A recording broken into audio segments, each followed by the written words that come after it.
अस्सलामुअलैकुम जी, welcome to my channel. कैसे हैं आप सब लोग? उम्मीद करती हूँ ठीक होंगे जी। मैं डॉक्टर ज़ुबिया आज आपके लिए एक बहुत ही इम्पॉर्टेंट वीडियो लेकर आई हूँ। एक बहुत ही इम्पॉर्टेंट टॉपिक, हमारे यंगस्टर हज़रात जो है इस टॉपिक में आलमोस्ट 40 to 50% की अगर रेशो आप देखें तो इस मसले में, इस मसाइल जो ये आज मसला मैं डिस्कस करने वाली हूँ, इस मसले में उलझे हुए होते हैं। हमारी फैमिलीज़ में कोई ना कोई एक बंदा ज़रूर ऐसा होता है जिसके लिए ये मसला बहुत ज़्यादा मायने रख रहा होता है। तो आज की वीडियो विदाउट वेस्टिंग टाइम जो है हम स्टार्ट करते हैं। आज हम बात करेंगे इन्फीरियॉरिटी कॉम्प्लेक्स के ऊपर, जिसको उर्फ़े आम में बोलते हैं एहसास कमतरी। आज की वीडियो में मैं आपको बताऊंगी कि what is meant by inferiority complex, इसका मतलब क्या है, इसकी निशानियां क्या है, कैसे आपको मालूम पड़ता है कि ये बंदा इन्फीरियॉरिटी कॉम्प्लेक्स का जो है वो शिकार है, और इसका इलाज क्या है। आप खुद को इससे या अपने साथ जो बंदा इसमें मुब्तला है उसको कैसे इससे सिक्योर कर सकते हैं। तो ये सारी चीज़ें जो है वो आज की वीडियो में मैं आपको बताऊंगी, इसलिए वीडियो को आपने एंड तक देखना है, इसको स्किप नहीं करना, ठीक है। First of all, inferiority complex और superiority complex, both are complexes, both are diseases, both are dangerous for us. अगर देखिए आपको इन्फीरियॉरिटी कॉम्प्लेक्स है, अगर आपको एहसास कमतरी का आप शिकार हो, तो भी आपके लिए बहुत सारे मसाइल पैदा करने वाली है, बहुत सारी प्रॉब्लम आपको फेस करनी पड़ती है। ख़ासकर अपने एटमॉस्फेयर में, अपने अराउंडिंग सराउंडिंग में जो है वो बहुत सारी चीज़ें ऐसी होंगी जो आप बियर नहीं कर पाओगे, जो आप सही फील नहीं कर पाओगे, जिसका आपको मतलब आप उनको सही तरीके से वहाँ पे सरवाइव नहीं कर पाओगे। और अगर आपको सुपीरियॉरिटी कॉम्प्लेक्स है, अगर आपको एहसास बर्तरी है, तो भी आपके लिए ये बहुत ही ज़्यादा हार्मफुल है। वो इस वजह से कि ये दोनों जो कॉम्प्लेक्सेस हैं, ये दोनों प्रॉब्लम जो हैं, ये आपको लोगों में मिलने जुलने से रोकती हैं। अगर आप एहसास बर्तरी का शिकार हो तो भी आपको फील होता है कि जी मैं कहीं ना जाऊँ, और अगर आप एहसास कमतरी का शिकार हो तो भी ये आपको फील होता है। आज जो है, चूँकि हम एहसास कमतरी के ऊपर, इन्फीरियॉरिटी कॉम्प्लेक्स के ऊपर बात कर रहे हैं, तो आज मैं आपको इसके बारे में बताऊंगी। नेक्स्ट वीडियो हम जो है वो बनाएंगे, किसी वीडियो में आपको मैं सुपीरियॉरिटी कॉम्प्लेक्स की जो वजह होती हैं, जो इसकी निशानियाँ होती हैं, वो सारी बताऊंगी। अच्छा जी, इन्फीरियॉरिटी कॉम्प्लेक्स है क्या? ये आप एहसास कमतरी जो है वो एक फीलिंग है, वो आपके अंदर जो है, आपके दिमाग का एक खलल है, जो कि आप अपने ऊपर आप उसका लिबादा ओढ़ लेते हो। एहसास कमतरी एक ऐसी चीज़ है जो आपको कहीं भी आगे नहीं बढ़ने देता, आपको किसी फील्ड में, चाहे आप स्टडी में जो है वो 100% हो, लेकिन अगर आप एहसास कमतरी का शिकार हो तो कभी भी आप प्रोग्रेस नहीं कर सकते, आप सेटिस्फाई नहीं हो सकते। एहसास कमतरी बेसिकली है कि आप सेटिस्फाई नहीं हो खुद से, आप अपने हालात से सेटिस्फाई नहीं हो, आप अपने माहौल से सेटिस्फाई नहीं हो। तो सबसे पहले वजह जानेंगे कि क्या वजह होती है। 3 जो है वो मेजर वजूहात है जिनकी वजह से कोई भी बच्चा या कोई भी बड़ा इंसान जो है वो इन्फीरियॉरिटी कॉम्प्लेक्स का जो है वो शिकार होता है।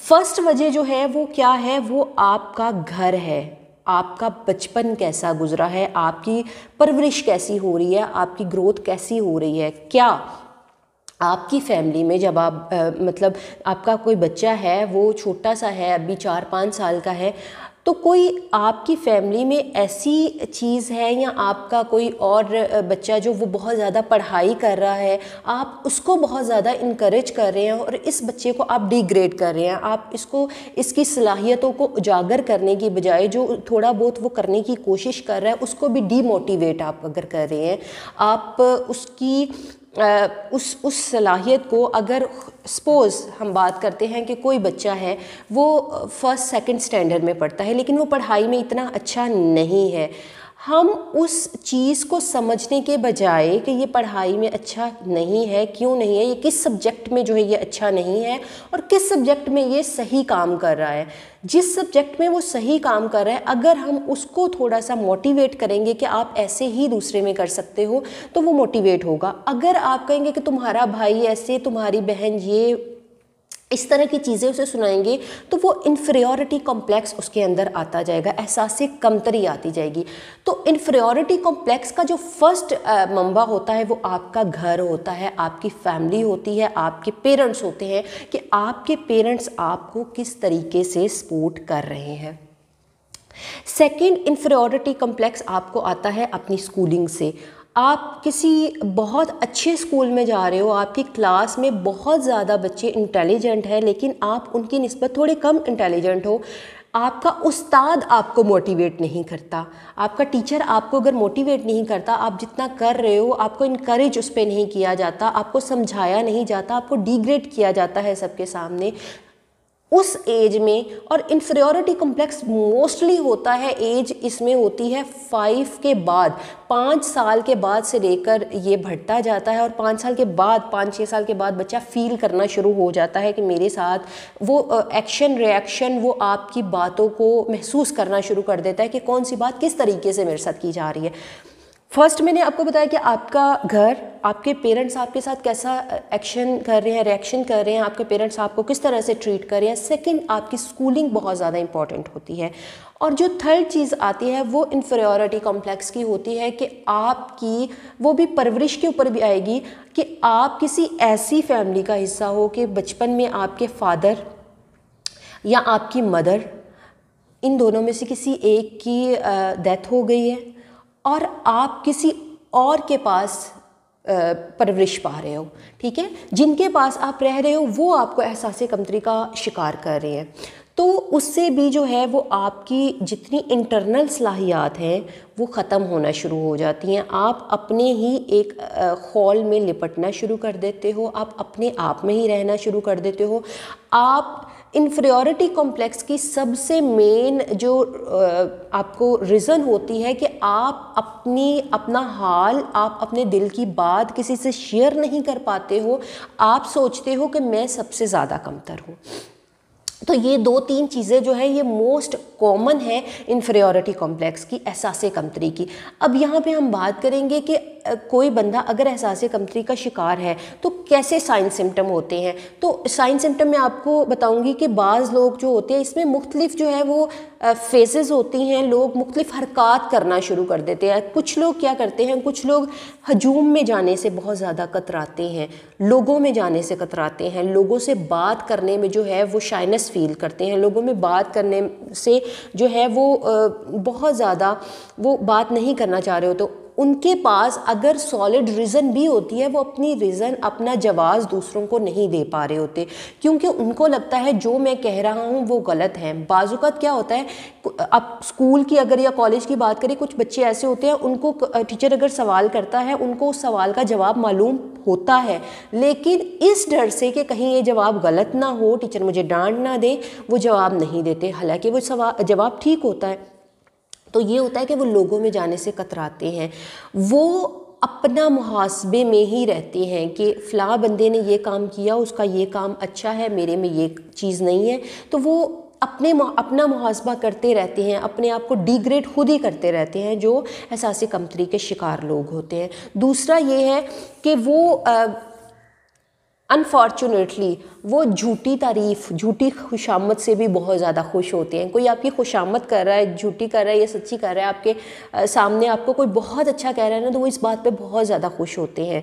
वो चाहते हैं कि हमसे कोई बहुत ज़्यादा तवज्जे के बहुत ज़्यादा हामिल होते हैं, तवज्जे बहुत ज़्यादा चाहते होते हैं लोगों से चाहते हैं कि कोई बंदा या कोई मतलब जो मेरे फ्रेंड्स हैं या मेरे फैमिली मेम्बर हैं मुझे बहुत ज़्यादा इंटेंशन दे, इंटेंशन के बहुत ज़्यादा भूखे होते हैं ये जो लोग होते हैं, ठीक है। ये कुछ इनके मसले मसाइल होते हैं इनके साथ कि ये हजूम में नहीं जाते, ये ख़ुद से ज़्यादा कुछ नहीं करते, ये लोगों के सामने जाने से कतराते हैं। और इनके साइन सिम्टम क्या होते हैं, साइन सिम्टम में ना कुछ लोग नेल बाइटिंग कर रहे होते हैं, नाखून बहुत ज़्यादा खाते हैं, टांग अपनी बैठे होते हैं, कहीं भी बैठे होंगे तो ये अपनी टांग को हिलाते जा रहे होंगे, पाँव को हिलाते जा रहे होंगे मुसलसल तौर पे। और भी बहुत सारे साइन सिम्टम है, अपने हाथों को इस तरह करने मरोड़ रहे होंगे, अपने हाथों को मतलब ना एक्टिविटी, खुद की एक्टिविटी में ही उलझे हुए होते हैं, ये अपने होंठ चबा रहे होते हैं बहुत ज़्यादा कुछ लोग। जो एहसास कमतरी का शिकार होते हैं उनमें कुछ लोग ऐसे भी होते हैं कि वो अपने होंठ भी बहुत ज़्यादा चबा रहे होते हैं। तो ये कुछ रीज़न्स होती हैं, कुछ वजूहात होती हैं, कुछ साइंस होते हैं कि जब आप इस तरह के बंदे को देखते हो। इसीलिए कहते हैं एहसास कमतरी का सबसे बेसिक जो है, मैंने आपको एक पहले वीडियो बनाई थी साइकेट्रिस्ट के, मैंने कहा था कि फिजिशियन से, साइकेट्रिस्ट से, बाहर के ममालिक अगर हम अब्रॉड कंट्री की बात करें तो उन्होंने अपने सेशन रखे होते हैं after 15 days, after 1 month, 6 month, वो हर 15 से 1 महीने बाद जो है वो अपने कंसल्टेंट के पास जाते हैं, सेशन करवाते हैं, उनको अपनी सारी ये वजूहात जो भी वो फील कर रहे होते हैं वो चीज़ें बताते हैं। इसलिए रेशो कम होती है। पाकिस्तान की जहां हम बात करें तो यहाँ इन्फीरियॉरिटी कॉम्प्लेक्स बहुत ज़्यादा पाया जाता है। वो इस वजह से कि जहाँ बहुत सारी मर्ज़ समझा जाता है, वहाँ दिमागी मर्ज़ को सबसे बेसिक प्रॉब्लम यह है कि दिमागी मर्ज़ को मर्ज़ समझा ही नहीं जाता। 90% इसको मर्ज़ समझा ही नहीं जाता। जब ये रेशो बहुत ज़्यादा, जब ये इसके सिम्टम्स बहुत ज़्यादा हमारे में आना शुरू होते हैं, जब हम बहुत ज़्यादा रिएक्शन करना शुरू करते हैं, उस टाइम पे इसको मर्ज़ समझ के ट्रीट किया जाता है। उसके बाद भी इसको फिज़िकली ट्रीट किया जाता है, इसको मेंटली तौर पे ट्रीट ही नहीं किया जाता। इसकी फ़िज़िकली मेडिसिन दी जाती है, इसकी नींद की मेडिसिन दे दी जाती है और चीज़ें टेस्ट करवाई जाती हैं, लेकिन मेंटली सिम्टम्स को टेस्ट नहीं करवाया जाता, ट्रीट नहीं करवाया जाता। अनफॉर्चुनेटली ये बहुत ज़्यादा प्रॉब्लम है, इसलिए इन्फीरियॉरिटी कॉम्प्लेक्स बहुत ज़्यादा पाया जाता है। अब यहाँ पे मैं आपको ये भी बताती हूँ कि आप इससे बच कैसे सकते हैं। इन्फीरियॉरिटी कॉम्प्लेक्स से बचना बहुत ही आसान है। सबसे पहले आप अपनी सलाहियतों को देखें कि आप में सबसे, देखिए हर इंसान जो है उसमें कोई ना कोई बेस्ट चीज़ मौजूद होती है, कोई ना कोई एक चीज़ ऐसी मौजूद होती है जो दूसरों से मुख्तलिफ होती है, ठीक है, जो दूसरों से अलहदा होती है, यूनिक होती है। आप अपनी उस एक सलाहियत को जांचें। अपना मुहासबा अगर आप करते हैं तो सारी बुराइयां ही ना देखें, अपनी अच्छाइयां भी देखें। दूसरा ये कि ऐसे लोगों को स्टडी में बहुत ज़्यादा ध्यान देना चाहिए, ताकि अगर आपको बोलते हुए, अगर आपको ख़ुद को रिप्रेजेंट करते हुए शाइनेस फील होती है, आप नहीं कर पाते, तो आपकी एटलीस्ट स्टडी, आपका ये हुनर एक ऐसा होना चाहिए जो कि दूसरों तक पहुंच सके, जो आप ना भी पहुंचाएं, लेकिन आपकी स्टडी एक ऐसी चीज़ है कि वो दूसरों तक पहुंच जाती है। आपके चीज़ों से, आपके काम करने के तरीके से, आपकी वर्किंग प्रोसेस से वो दूसरों तक पहुंच जाती है। तो ये एक बहुत ही मेजर जो है वो इसका सल्यूशन है कि आप अपना जो वर्क कर रहे हैं, चाहे वो स्टडी का है, चाहे कोई वो एक काम है, उसमें ख़ुद को इतना बेस्ट कर लें कि लोगों को आपको दिखाना नहीं पड़े, वो आपकी वर्किंग, आपका वो काम लोगों तक खुद पहुंचे। तो मेडिसिन की जहाँ तक हम बात करें तो ये बात गलत है कि इसकी कोई मेडिसिन नहीं होती। इन्फीरियॉरिटी मैंने आपको पहले भी एक वीडियो में बताया था कि हमारे पास लास्ट जो हल होता है, लास्ट जो किसी भी चीज़ का सलूशन होता है, मेडिसिन होती है। लेकिन मैं आपको कोशिश करती हूँ कि मेडिसिन पे जाने से पहले तक जितने सलूशन हैं जो आप खुद कर सकते हो खुद के लिए, वो भी आपको बताए जाए। अगर आपको फिर भी रिकवरी नहीं आ रही, आपका कॉम्प्लेक्स बढ़ता जा रहा है, तो हम मेडिसिन यूज़ करवाते हैं। मेडिसिन फ़ायदा इसलिए देती है कि मेडिसिन आपके मेंटली प्रोसेस को, आपके जो हार्मोन्स आप में नेगेटिविटी पैदा करते हैं, उन हार्मोन्स को प्रोड्यूस होने से रोकती है। जब वो हार्मोन प्रोड्यूस होने से रुक जाते हैं तो क्या होता है, तो आपके अंदर जो नेगेटिविटी के हार्मोन्स हैं वो ख़त्म हो रहे होते हैं, उनको रोक देती है। उसके साथ आप खुद भी कोशिश कर रहे होते हो, तो ये इन्फीरियॉरिटी कॉम्प्लेक्स जो है आपका ख़त्म होना शुरू हो जाता है। आज की वीडियो में आपको अगर कोई भी चीज़ समझ ना आई हो तो आप कमेंट सेक्शन में जो है वो कमेंट करके मुझसे पूछ सकते हैं। वीडियो अगर पसंद आई तो चैनल को सब्सक्राइब ज़रूर करें, लाइक करें और शेयर भी लाजमी कीजिएगा। इंशाल्लाह नेक्स्ट वीडियो में आपसे दोबारा मुलाकात होगी एक नए टॉपिक, एक नई प्रॉब्लम के साथ। तब तक के लिए दीजिए इजाज़त। अल्लाह हाफ़िज़।